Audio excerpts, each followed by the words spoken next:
which is a good thing.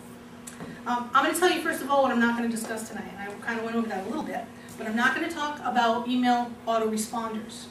That's an entire category on its own. It's a little bit advanced. I'm not going to talk about shopping carts, okay? Also a little bit more advanced. I'm not going to talk any more about blogging, Twitter, Facebook, LinkedIn, any of those things. I'm not going into the details of those.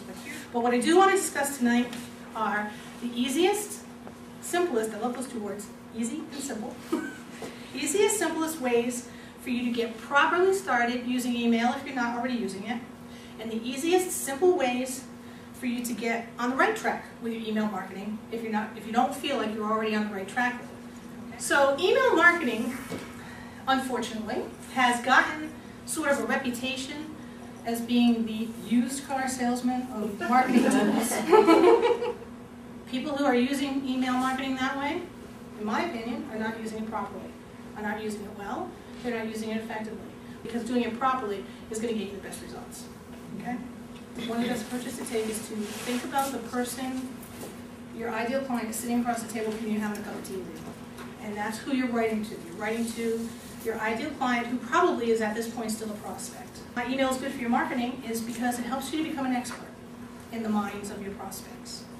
Because you're going to be talking to them about your topic. Lynette will be talking to them about yoga, right? So Lynette is going to become the expert on the topic of yoga in my mind if I'm receiving her regular mailings. It's one of the most economical ways to market. Has anybody placed an advertisement recently in some kind of a publication, a newspaper, or a quarter page in a magazine, one-time hit, 400 and change, okay? And she has to hope that as this person is flipping through, or however many people they say their circulation is, and that's another thing.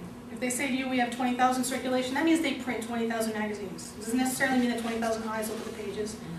But the point remains that when somebody's flipping through the magazine and all the information is in the magazine, Lynette has to hope that at least $400 worth of business looks at her ad, reads her ad, is driven to the point where they're willing to take $400 worth of action for her to just break even. We don't advertise to break even. It's kind of like throwing a dart at a dartboard with a blindfold on. You might get lucky, something might happen, but your ability to duplicate it and control those results is just not there. If you're going to use an email service provider, it's going to cost you under $30 a month, depending on what kind of a plan and how big your list is and all that. It's going to cost you less than $30 a month to reach everybody who's on your list, and everybody who's on your list are either people who have identified themselves as they want to be on your list, they want to hear from you, so their likelihood of doing business with you is far greater than those 20,000 strangers that are going to pick up that magazine.